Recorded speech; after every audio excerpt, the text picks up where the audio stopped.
What's up, y'all? Welcome back to Fish the Moment. So I was gonna go fishing today, but then when I walked out the door, this is what greeted me. So can't get out on the lake because of all the snow, and so I have to call an audible. So instead of heading to the lake, I want to make a quick video for you guys on my top 4 baits when I'm fishing in muddy water. And over the years, I found 4 baits that consistently produce good bass for me in the pre-spawn when you get a lot of spring rains and that water gets really muddy and has less than a foot of visibility to it. And these baits not only work in dirty water, but they also work in a lot of different water temperatures. And so they'll work in 40-degree water temperatures when the lake's still really cold, all the way up until 60-degree water temperatures when the bass are starting to spawn. So let's get right into it.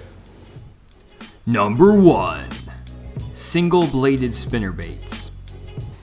So first up is a single Colorado bladed spinnerbait. And I've been catching fish on this bait since I was 11 years old in Wisconsin. And I remember the first bass I caught on this was right when the ice broke on one of the river systems up in Wisconsin. And water temperatures were still in the mid 40s. And I was crushing them in this little slough that had like a foot of visibility in the water and slow rolling this 3/4 ounce spinnerbait down there and catching some really good fish in the tournament. And ever since, I've been crushing them on this bait all around the country, and I catch them really well now on Grand Lake on this bait and all over central Arkansas. Again, caught them in Wisconsin, caught them in Kentucky on this bait. It's a great bait whenever you have really dirty water. And this is a 3/4 ounce Strike King Pro model spinnerbait. And I've actually made several modifications to this spinnerbait to get it run the exact way I want it for these muddy conditions. So here's how this bait comes stock out of the package, and it starts with a small Colorado blade in the back and a willow leaf blade in the front. But if you look at this spinnerbait here, I've actually changed the blade combination on this bait. And so the first thing I did was actually cut off the top Colorado blades. This is now a single bladed spinnerbait. And I took off the standard willow leaf blade and switched it out with a size 6 Bass Pro Shops Indiana blade.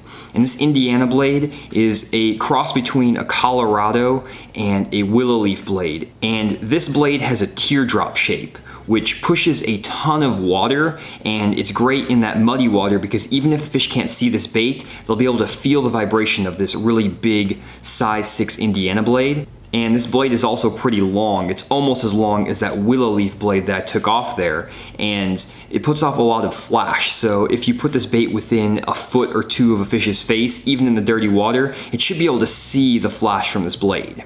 And I use a 3/4 ounce spinnerbait when making these modifications because this Indiana blade is going to cause the bait to rise up in the water. It actually has a lot of lift to it. And so if you use a 3/8 ounce or a 1/2 ounce spinnerbait, this bait will rise really high in the water column. And a lot of times when I'm fishing in this cold, muddy water in the pre-spawn, I want that bait to be as close to the bottom as possible, or at least down 3 or 4 feet. And so I use the 3/4 ounce spinnerbait so that it can work a little bit deeper in the water with this high lift Indiana blade.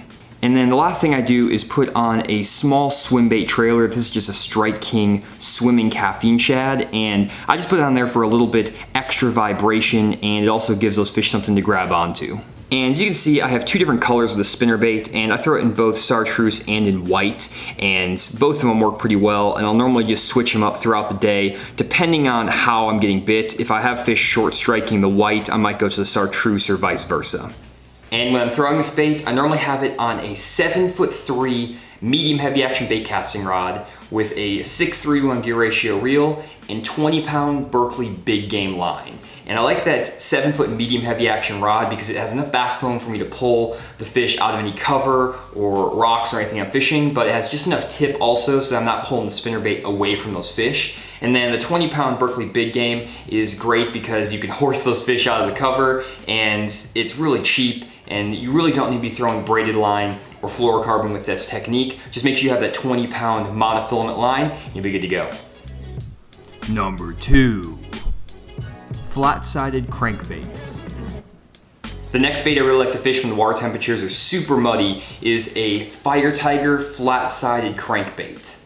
And you may be surprised to see a flat-sided crankbait as one of my go-to dirty water baits, because I just got done talking about how I want to have a big Colorado blade on my spinnerbait to move as much water as possible in that dirty water.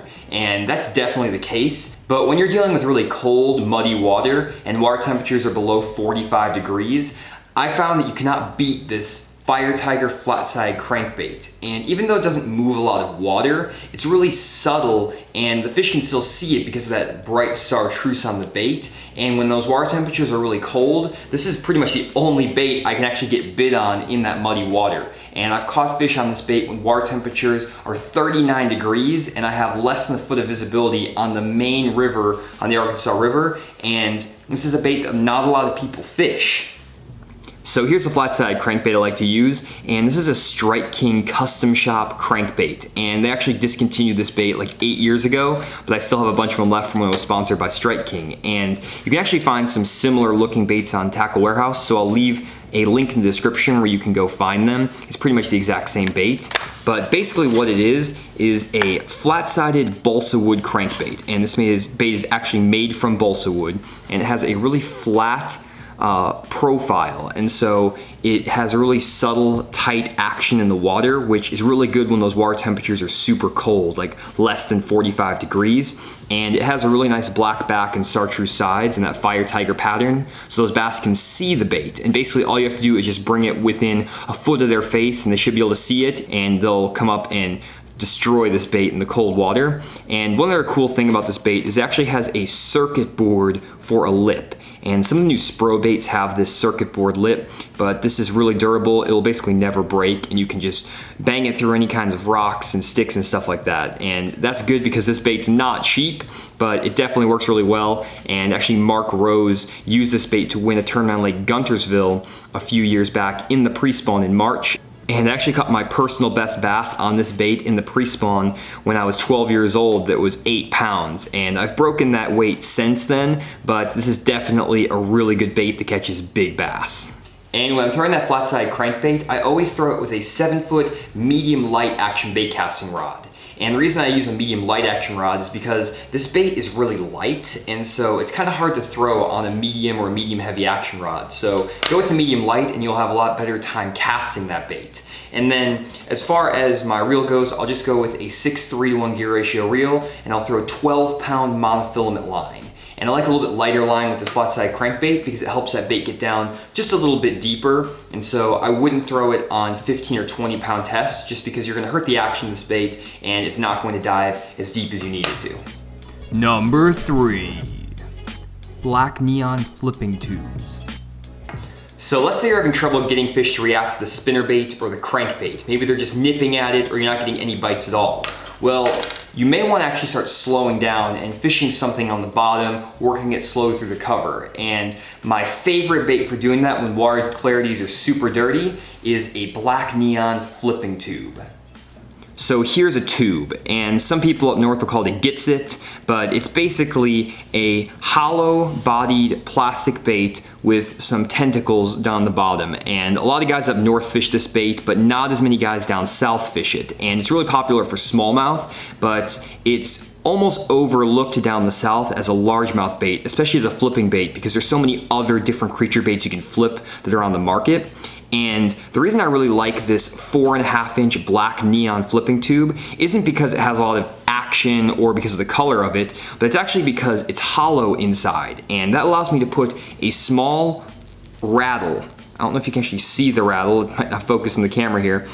Yeah, I can't get it in focus in this camera, but I'll leave a picture right here on the screen. And it's basically a small plastic ball that has smaller little plastic BBs in it. And what you can do is actually take this circular rattle and put it up into this tube.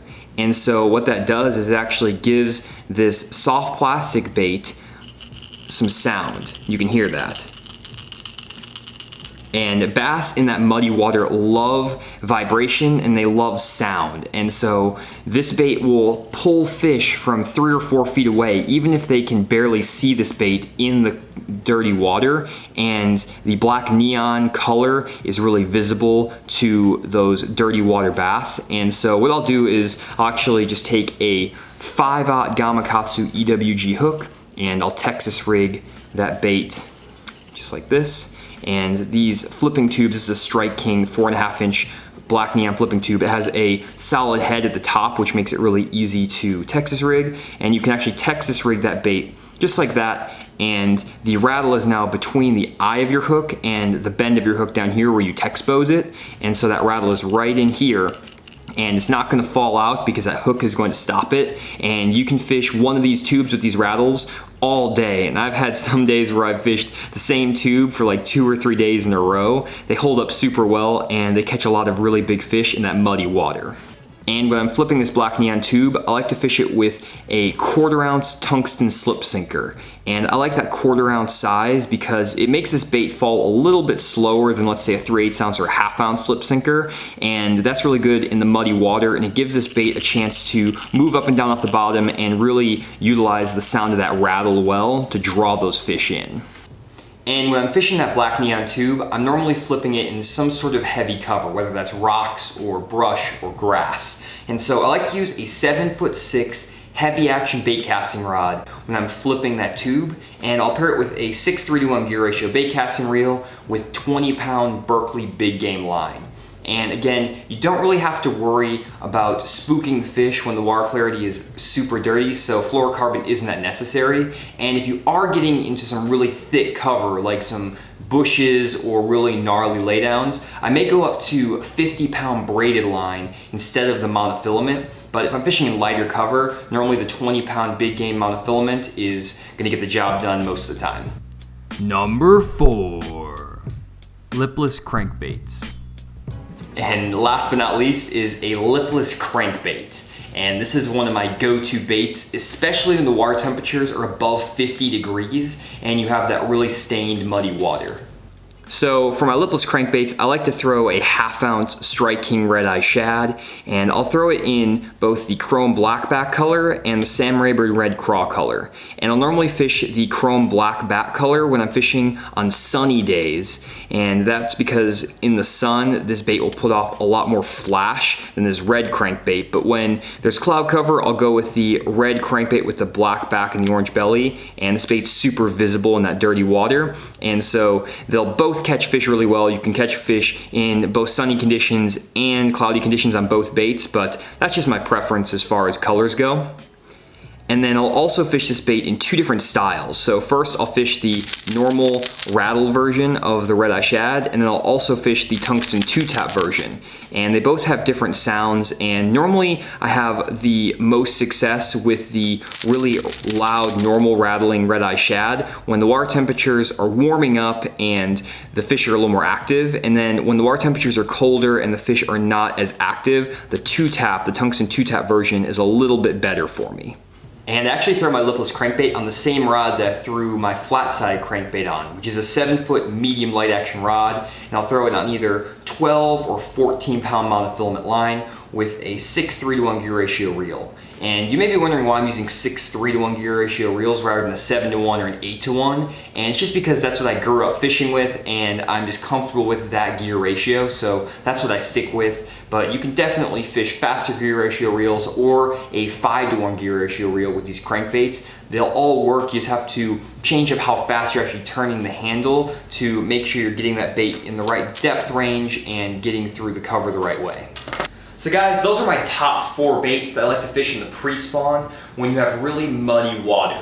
And I hope you enjoyed the video and learned something about how to tackle those dirty water conditions. And if you enjoyed the video, hit like and subscribe down below, and leave a comment if you have any questions or you have any opinions on what baits would work better than the 4 I showed you. And I'd be really interested to hear what you guys have learned over the years from your experience as well. And obviously these baits work for me, but they may not work for everyone in every part of the country, things like that. So this is just what I have confidence in, what I found that works, but there's always going to be other baits that work really well. So would love to hear what you guys have to say. So thanks again for watching, and I'll see you next time.